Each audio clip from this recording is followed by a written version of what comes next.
If you guys have been around this channel long enough, you will know that this setup was my original setup before I moved out of my mum and dad's house and got a life. So my last 5 or 6 videos, I was out in Thailand. I was meant to be out there to live. I permanently moved out to Southeast Asia because England's shit and I have no money. So I upped and left and went to Thailand, which is all well and good when you say it, but it just went to pure shit. And this is the story of why I'm back in England and why I feel like dying. 1 like equals 1 prayer for my hairline, by the way. Feel free to like the video. Maybe God will listen to our prayers and help me out. Be much appreciated. But without any further hesitation, let's get into the video. As I said in one of my vlogs, I lost my bank card literally the day I got to Thailand. So since I last picked up this camera and chatted a bit of shit, I've managed to lose my debit card. Santander, being the worst bank in the world, were completely fucking useless and didn't help me out at all. So I called up Santander and I was like, look, I've lost my card, can you send it out to my address and I'll get my dad to send it out to Thailand so I have a card. And they're like, yeah, that's fine, we'll send it out now. Brilliant, good luck. I only realised after the card got sent out that it was going to be sent to London. Bearing in mind I moved out of my old flat so I could move to Thailand. So my card got sent out to my old flat and the new tenants at 235 Halo were not useful and did not send me my card, or just give it to the concierge so my dad could pick it up, or even inform me that my card was there like I emailed them 25 times to ask. At this point I had run out of money, like physical money in Thailand, so I did something called a Visa transaction. I called up Visa and said, look, I need to take out a lot of money so I can live over here because I lost my card and I'm fucked, basically. So Visa transferred money out of my account to my friend Simba's account and he withdrew all of that money for me to use. So I was fine again. So a couple more weeks go by and I've run out of money. Like, I have no Visa money left that I transacted to myself. And I'm skint. And I call up Santander and I'm like, look, I need you guys to send out a card or send it to a branch and my dad can pick it up, or just send it back to that place and I'll get the concierge to pick it up instead of the tenant. At this point, Santander go, no, we can't do that. And they wouldn't let me transfer money to my friend's account again. They wouldn't let me just call him up and say, hi, I'm stuck in Thailand, I need help, please help me. They literally hung up on me and said, good luck getting home, there's nothing we can do. They're my fucking bank. They have all of my money and they screwed me over. So at this point I've got no money, I'm in debt in Thailand, which is something that you don't want to do, and my visa was about to run out in like 2 days. Like, when I say visa, I don't mean credit cards, transaction visa, I mean like my visa in that country, like how long I can stay there for. So I had a 30-day visa, and after that 30 days you have to leave, otherwise you get put in prison, which is a story that I'm about to get into. Fun. So I'm absolutely shitting myself because I've got no money left, I've got no way to pay for flights. Like, my dad recently lost his job and all of my spare money is going to him at the moment so they can afford this house, because without that my family would be homeless. So they couldn't exactly like pay for a flight back and then like any of that, and it was just fucked. Like, I had no way of getting home. And then this is where the story gets a little bit more shit. So we run out of money, we've got nothing left, we're in debt to Thai people, and I had rented a motorbike. You would have seen it in my vlogs. We're to rent some motorbikes so we don't have to get like taxis and tuk-tuks and everything everywhere, and we can like get around by ourselves. The debt on that motorbike at this point was about £150. Like £150 that I owed them for the month that I had it. Which is really cheap if you think about it, that's like £5 a day. But I didn't even have that. I did not have that £150 to pay them because Santander wouldn't send me a card out or let me transfer money to a friend. So all of my money's in this little void in Santander, which they just wouldn't let me access and just screwed me over completely. So it comes to the final day of my visa and I called up the guy for the bike. I'm like, look, you need to pick up the bike, I can't pay for it anymore. So he comes down and obviously expects me to be able to pay this £150 to the bike that I've rented for a month, which I can't. I can't do it. And I try and explain to him like the situation I'm in and like what have you, but it's Thailand. It's not that simple. The next thing I know, the police are there. 2 police bikes and a police car. All of them heavily armed. I mean, not just a pistol at their side, I mean a fucking, like an MP4 or some shit, I don't know what they're called, like a little submachine gun. And I get put in the back of a police truck. Fun times. So I go down to the police station and everything's fun, you know, life's good.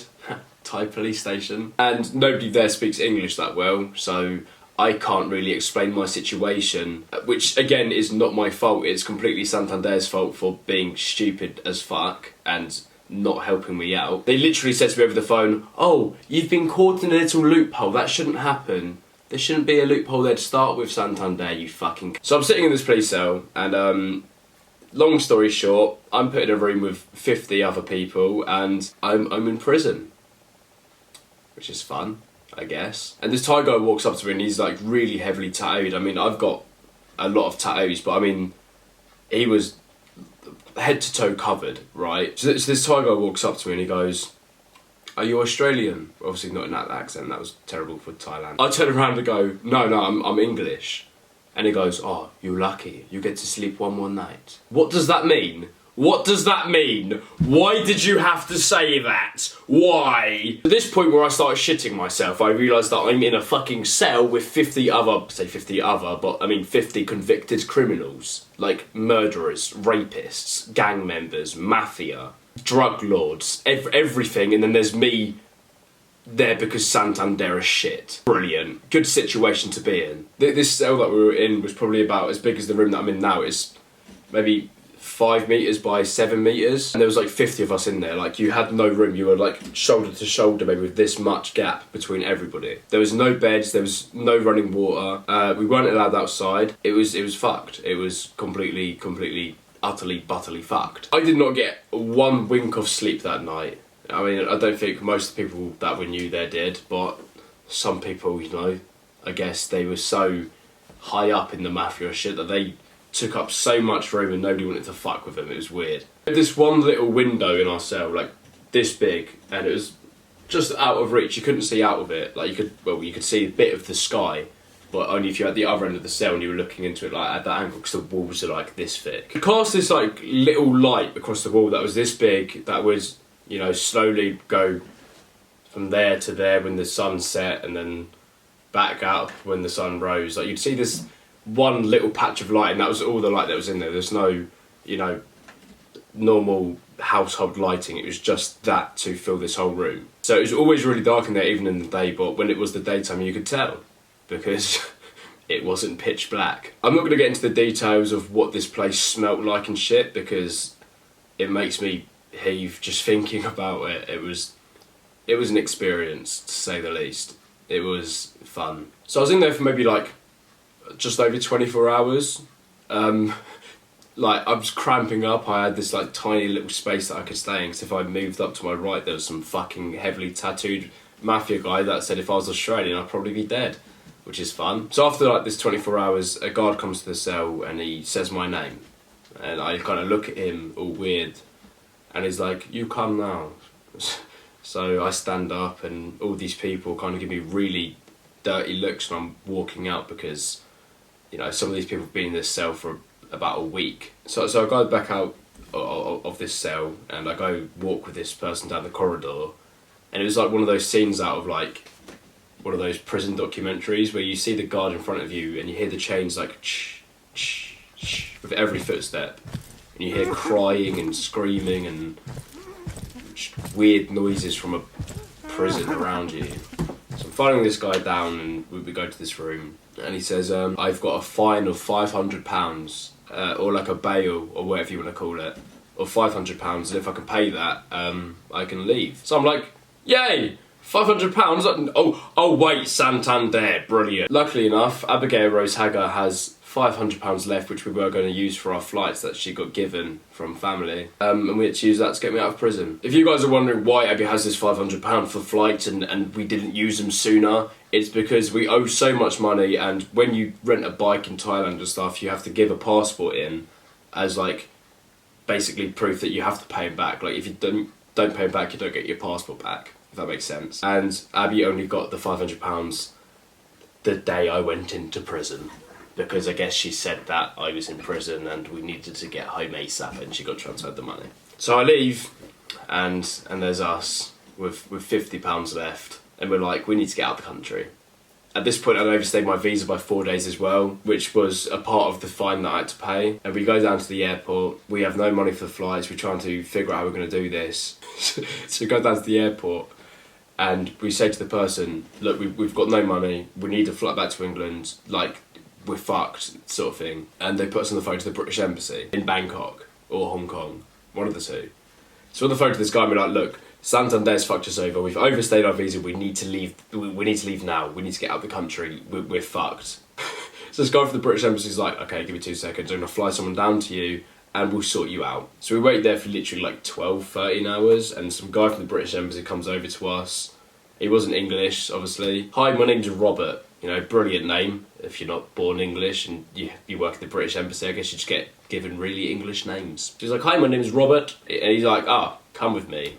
So we follow him through the airport, and he goes up to the thing for the flights, and he pays for it with the British Embassy card bullshit. I don't know how it all works, but he's like, hi, with the... I didn't really listen to the conversation. So the British Embassy covered our flights.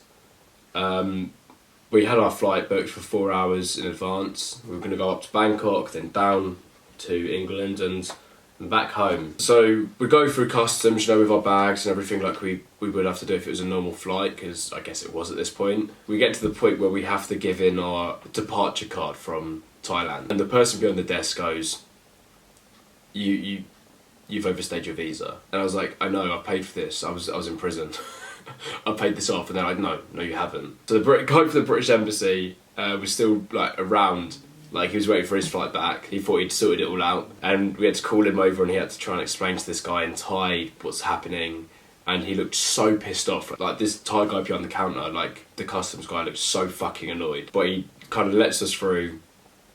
And we get on our flight and we go home. And that's that. So I hope that kind of explains why I haven't been uploading and why I haven't been on my social medias at all for a nice amount of time. I'm sorry about that, but I'm pretty sure that's a good enough excuse not to be very into YouTube why you're currently getting kicked out of a country. But that's the reason why I got kicked out of Thailand. That's why I'm back in my parents' house, and that's why I have no money, because Santander still won't issue me a new card. Because apparently I need the driving licence linked to this address and not my old one, even though I moved out of my old address. Like, what the fuck? They fucked me. Anyway, if you enjoyed this video, drop it a like and subscribe. Have a good day. Peace. If your vagina had a theme song, what would it be? I don't fuck with you! Did you get my Snapchat? What was it? Oh my dick. Oh, I thought that was your thumb.